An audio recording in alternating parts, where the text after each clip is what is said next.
میرا نام کنسا ہے۔ میں بہت زیادہ حسین تھی۔ والدین کی اکلوتی بیٹی تھی۔ بڑے ناز و نام سے پلی تھی۔ کہ میرا تعلق ایک متوسط گھرانے سے تھا، جہاں پر دو وقت کی روٹی پوری کرنے کے لیے بھی دن رات محنت کرنا پڑتی ہے۔ ابو بہت محبت کرتے تھے، یہاں تک کہ اپنا پیٹ کاٹ کر میرے لیے ہر وہ چیز لے کر آتے تھے جس کی میں خواہش کیا کرتی تھی۔ میری نظر میں تو میرا باپ فرشتہ صرف انسان تھا، مگر نہ جانے کیوں میری ماں میرے باپ کو ہر وقت برا بھلا کیوں کہتی رہتی تھی۔ ابو کے نئے نقش بھی پیارے تھے، بولنے چالنے کا انداز بھی بہت اچھا تھا۔ ان میں صرف ایک خامی تھی، اور وہ یہ تھی کہ ابو غریب تھے۔ وہ اپنی جان مار کر کام کرتے تھے، مگر تب بھی امی ان سے راضی نہیں ہوتی، بلکہ وہ تو میرے سامنے ابو سے کہتی کہ میری قسمت اتنی بری تھی کیا جو تجھ جیسے کنگلے سے میری شادی ہو گئی۔ ابو نے امی کی باتوں کا کبھی کوئی جواب نہیں دیا، البتہ میں ضرور چڑ جایا کرتی تھی۔ میں کہتی، امی، انسان اپنی قسمت کا کھاتا اور کماتا ہے، آپ میرے ابو کو اس قدر تنگ مت کیا کریں۔ میری امی مجھے گھور کر کہتی، تو بھی بالکل اپنے باپ پر گئی ہے۔ ایک رات بہت تیز آندھی آئی۔ میں اپنے کمرے میں لیٹی ڈر رہی تھی۔ عجیب سی وحشت ہو رہی تھی ہر چیز سے۔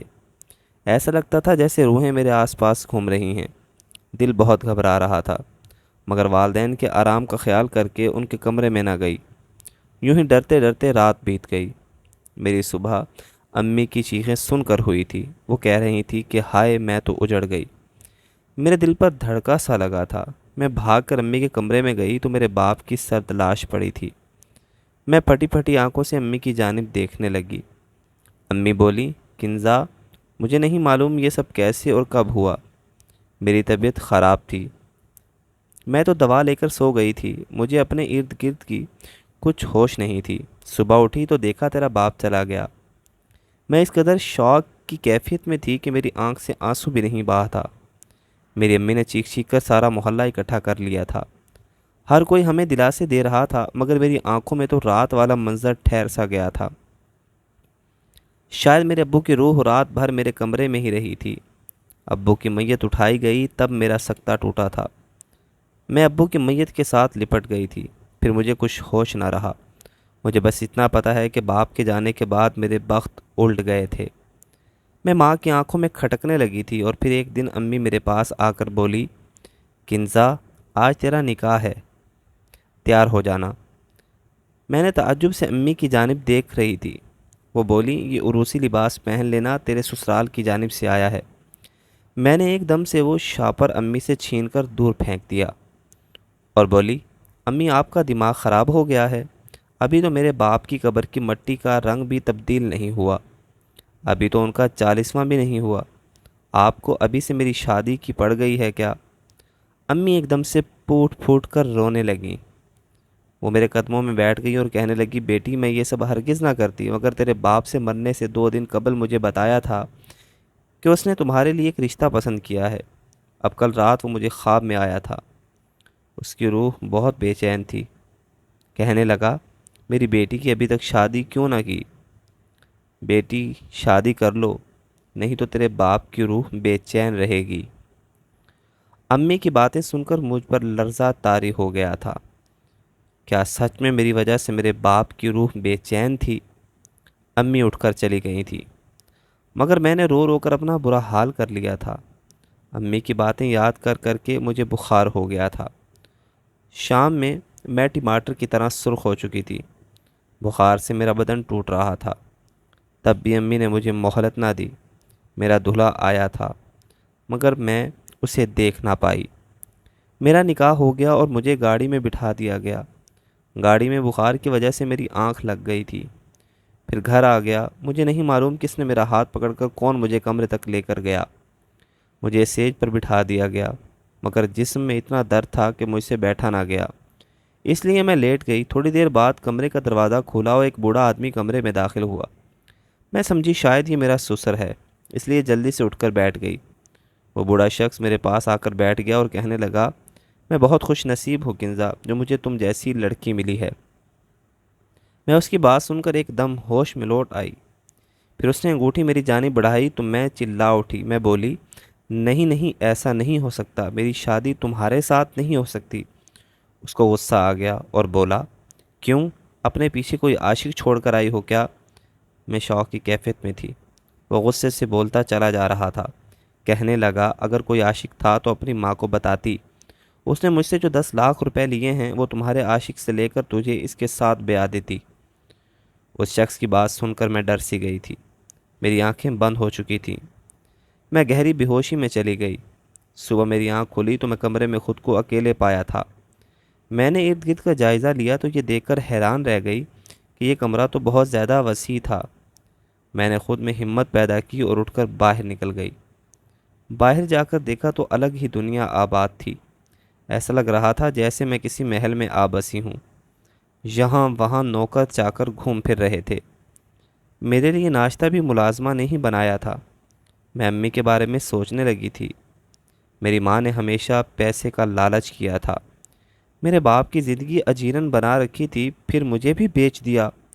ابو کو خواب میں دیکھنے والی بات تو بس بہانہ ہی تھی۔ خیر، میرا سارا دن عجیب بے چینی میں گزرا۔ کہتے ہیں نا کہ اگر دل راضی نہ ہو تو دنیا کی کوئی چیز بھی خوشی نہیں دیتی۔ خیر، جب رات ہوئی تو میرا شوہر کمرے میں آ گیا۔ وہ بڑے خوشگوار موڈ میں تھا۔ کہنے لگا، معاف کرنا، کام کی زیادتی کی وجہ سے گھر واپس آنے میں دیر ہو گئی۔ تم سناؤ، اب طبیعت کیسی ہے؟ میں بولی، ابھی بھی نہیں ٹھیک۔ میں نے اس سے جھوٹ بولا تھا تاکہ وہ مجھ سے دور دور ہی رہے۔ میری بات سن کر اس نے ایک عجیب کام کیا تھا۔ وہ میرے پیروں کی مالش کرنے لگا تھا۔ بولا، اس سے تم بہت جلد ٹھیک ہو جاؤ گی۔ مجھے یہ سب مناسب نہیں لگا، اس لیے اسے بار بار ہاں منع کیا، مگر وہ میری بات کی کہاں سنتا تھا۔ اس نے میرے پیروں کی خوب مالش کی اور پھر بولا، یہ بکری کا دودھ ہے، تمہاری ناف میں ڈالنا ہے۔ میں بولی، کیوں؟ کیا بات ہے فیصل؟ وہ کہنے لگا، یہ تمہاری صحت کے لیے بہت اچھا ہے۔ تم بہت کمزور سی ہو نا، میں جانتا ہوں کہ تمہارا تعلق غریب گھرانے سے تھا، تمہیں خوراک کی کمی کا بھی سامنا رہا ہوگا۔ مجھے شرم آتی ہے کہ میں تم جیسی لڑکی کو لوگوں میں یہ کہہ کر متعارف کرواؤں کہ یہ میری بیوی ہے۔ میں اس کی بات سن کر رونے لگی تھی۔ میں بولی، مجھے میرے باپ نے کبھی کسی چیز کی کمی نہیں ہونے دی۔ ابھی میں اتنا ہی بولی تھی کہ گہری نیند میں کھو چکی تھی۔ صبح میں دن چڑھے تک سوتی رہی تھی۔ یہ محل نما گھر مجھے قید خانہ سا لگنے لگا تھا۔ میں کمرے سے باہر آئی تو میرا شوہر صوفے پر بیٹھا ٹی وی دیکھ رہا تھا۔ اس نے مجھے دیکھا تو اپنی جگہ سے اٹھ کر میرے پاس آیا اور میرا ہاتھ تھام کر مجھے صوفے تک لایا اور بولا، کیا بات ہے کنزا، تم کچھ پریشان لگ رہی ہو؟ میں اپنے شوہر کو دیکھتی رہ گئی تھی۔ شادی کی رات جب میں نے اپنے شوہر کو پہلی بار دیکھا تھا تو مجھے اس سے بے انتہا نفرت محسوس ہوئی تھی، اور آج اس کے اس عمل سے مجھے اپنے دل سے اس کے لیے نفرت نکلتی ہوئی نظر آئی تھی۔ سچ کہتے ہیں کہ عورت عزت کی بھوکی ہوتی ہے۔ میں بولی، فیصل، گھر میں گھٹن محسوس ہوتی ہے، دل گھبراتا ہے۔ وہ بولا، تو کیا ہوا، پاس پڑوس میں جاؤ، لوگوں سے ملو، ان سے باتیں کرو، دل بہل جائے گا۔ مجھے فیصل کی یہ بات بھی اچھی لگی تھی کہ اس نے مجھے قید کر کے نہیں رکھا تھا۔ میں گھر سے باہر نکل گئی تھی۔ فیصل کا گھر روپوش ایریا میں تھا۔ میں گیٹ پر کھڑی تھی، تب مجھے تو بہت ہی ماڈرن سی عورتیں نظر آئیں۔ انہوں نے بھی مجھے دیکھ لیا تھا، اس لیے میری جانب بڑھ آئی تھی۔ ایک نے پوچھا، کیا تم فیصل صاحب کی بیوی ہو؟ میں نے اس بات میں سر ہلا دیا اور ان کے اصرار کیا کہ میرے گھر چلیں تاکہ جان پہچان ہو جائے۔ وہ بولی، ہم تو پیر صاحب کے پاس جا رہی ہیں، تم نے چلنا ہے تو ہمارے ساتھ آ جاؤ۔ ان عورتوں کی بات سن کر میں بڑی حیران ہوئی تھی۔ میں بولی، کیا آپ جیسے پڑھے لکھے لوگ بھی پیروں فقیروں پر اعتبار کرتے ہیں؟ ایک عورت بہت پیار سے بولی، کنزا، تم ہمارے ساتھ چلو، پھر خود ہی فیصلہ کر لینا۔ میرے دل میں تجسس پیدا ہوا، اس لیے ان کے ساتھ چل پڑی تھی۔ اس پیر صاحب کا گھر ہمارے گھر سے 5 منٹ کے فاصلے پر تھا۔ ہم تینوں وہاں گئی تو پیر بہت خوش ہوا تھا۔ میں اس کی طرف دیکھ کر بہت حیران ہوئی تھی، کیونکہ میں نے کبھی خیال بھی نہیں سوچا تھا کہ ایسے بھی پیر ہوتے ہیں، اور بہت ہی مہذب قسم کا انسان لگ رہا تھا۔ اس نے ہمیں بیٹھنے کو کہا تھا۔ ہم بیٹھ گئیں۔ اس سے پہلے کہ وہ عورتیں میرا تعارف کرواتی، پیر صاحب بولے، اس لڑکی کا نام کنزا ہے۔ 3 ہفتے قبل ہی اس کے والد کا انتقال ہوا ہے۔ اس کے والدہ نے اس سے پوچھے بنا ہی اس کی شادی فیصل صاحب سے کروا دی ہے۔ یہ فیصل صاحب کو پسند نہیں کرتی تھیں، مگر اب ان کے بارے میں اچھے خیالات رکھنے لگی ہیں۔ بس اتنا کافی ہے یا اور کچھ بھی بتاؤں؟ میں تو پیر صاحب کی بات سن کر ہی دنگ رہ گئی تھی۔ میں نے کبھی خواب میں بھی نہیں سوچا تھا کہ کوئی یوں میرا چہرہ دیکھ کر میرے بارے میں سب کچھ جان جائے گا۔ پیر صاحب نے مجھے دعا دی۔ ان عورتوں نے اپنے مسائل ان کے سامنے رکھے، پھر میں گھر واپس آ گئی۔ گھر واپس آ کر بھی میرا دماغ پیر صاحب میں ہی اٹکا ہوا تھا۔ وہ مجھے پہلی نظر میں ہی بہت اچھے لگے تھے۔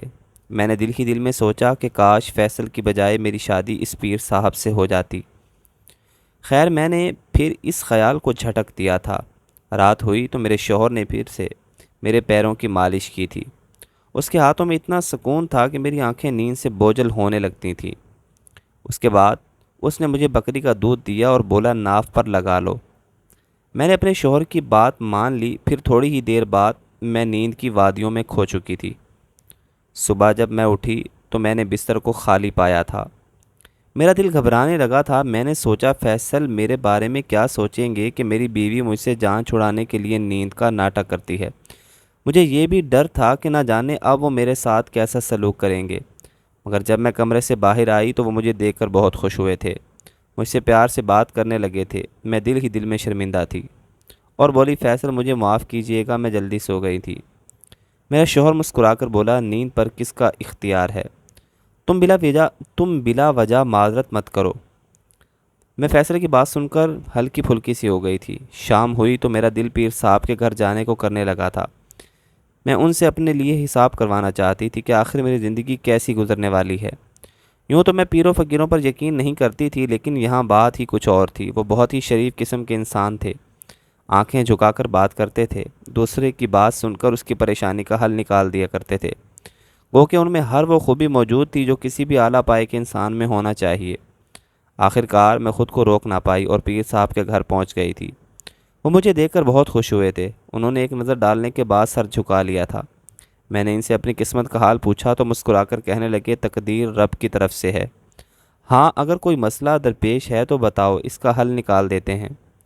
میں بولی پیر صاحب میرا دل بہت اداس رہتا ہے، کیا کروں؟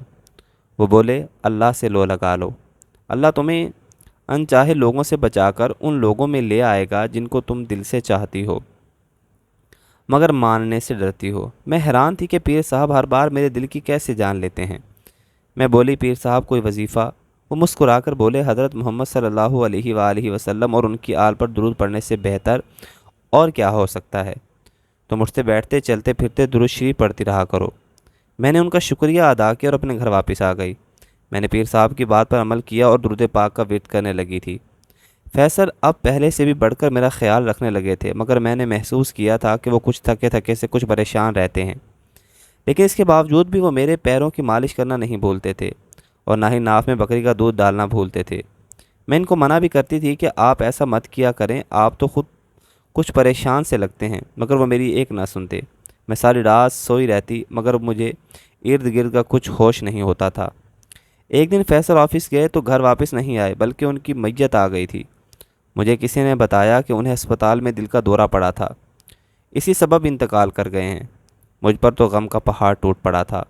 میرا شوہر ہی تو بھری دنیا میں میرا سہارا تھا، اب وہ بھی مجھ سے چھین گیا تھا تو میں کہاں جاتی؟ میں نے رو رو کر اپنا برا حال کر لیا تھا۔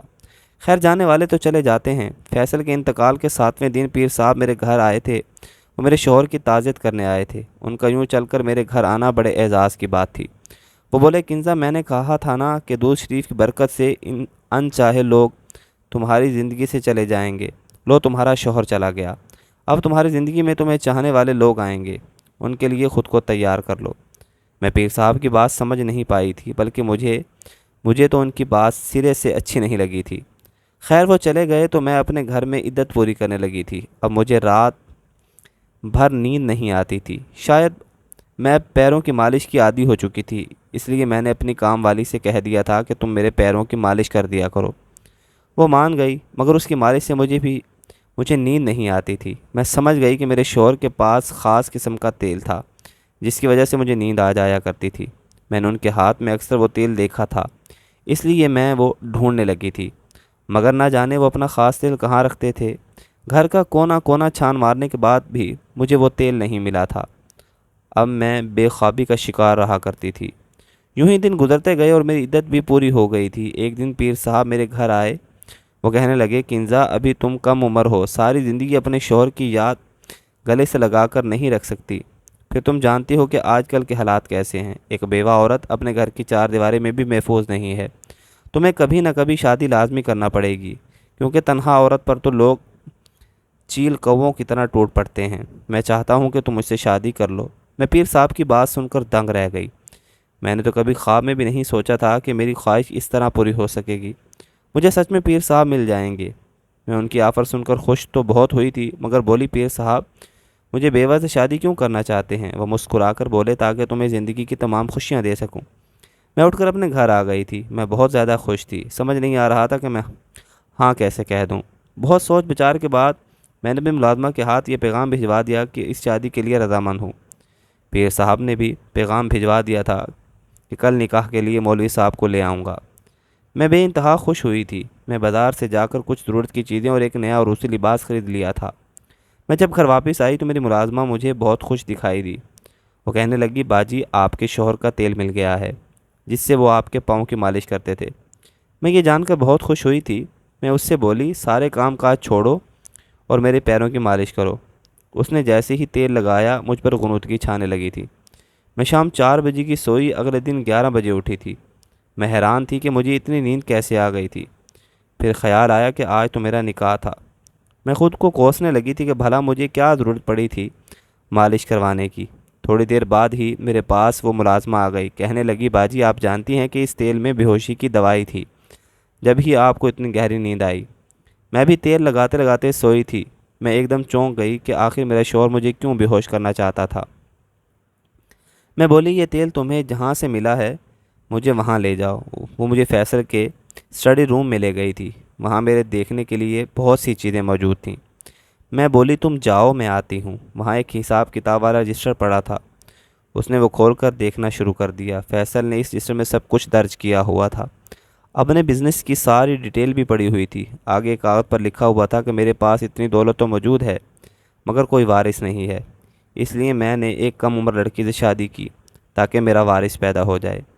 میں شادی کی تقریب میں اپنے ساتھ پیر صاحب کو بھی لے کر گیا تھا۔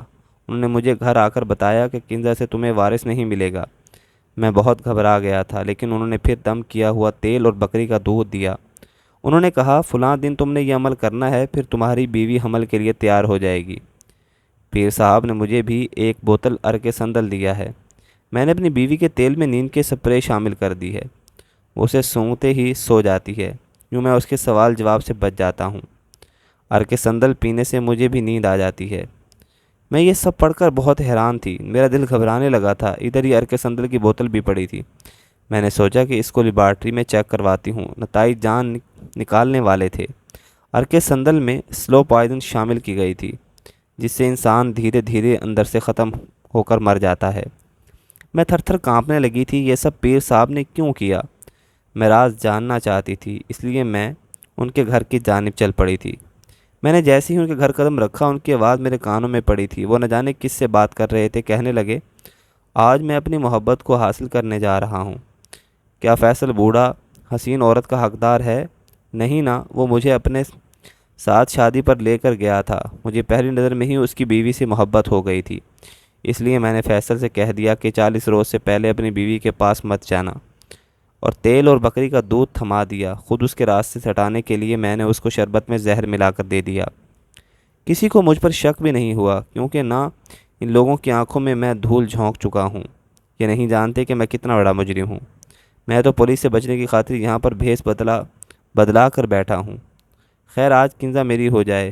میں اس کی باتیں سن کر خوف زدہ ہو چکی تھی۔ میں الٹے قدموں پر ہی گھر واپس آ گئی۔ میں نے گارڈ سے کہہ دیا تھا کہ اگر کوئی گھر میں داخل ہونے کی کوشش کرے تو مت آنے دینا۔ پھر میں نے دیکھا کہ پیر آیا، لیکن گارڈ نے اسے داخل نہیں ہونے دیا تھا۔ جیسے ہی رات ہوئی، میں گھر کے پچھلے دروازے سے نکل گئی تھی۔ میں بس اسٹیشن تک بڑی مشکل سے پہنچی تھی۔ رات کی تاریکی ہر سو پھیل چکی ہے، اور یہ تاریکی خاموشی مجھے اپنے اندر اترتی ہوئی محسوس ہو رہی ہے۔ میں اپنا حسین چہرہ بلکہ سارے فساد کی جڑ کو چھپا کر بس میں بیٹھی ہوئی ہوں۔ مجھے بہت زیادہ ڈر لگ رہا ہے، کیونکہ میں زندگی میں اس طرح پہلی بار گھر سے اکیلے نکلی ہوں۔ میں نے اپنی گود میں ایک گٹھڑی رکھی ہوئی ہے، جی چاہتا ہے کہ اس گٹھڑی کو پھینک دوں تاکہ مجھ سے میری شناخت چھین جائے، لیکن میں تو جانتی ہی نہیں ہوں کہ مجھے کہاں جانا ہے۔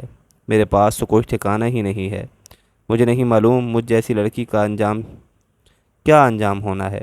میری تو یہ دعا ہے کہ میرے ساتھ جو ہوا ہے وہ کسی اور کے ساتھ نہ ہو۔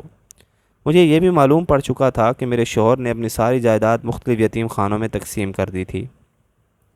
اس نے میرے لیے پھوٹی کوڑی بھی نہیں چھوڑی تھی۔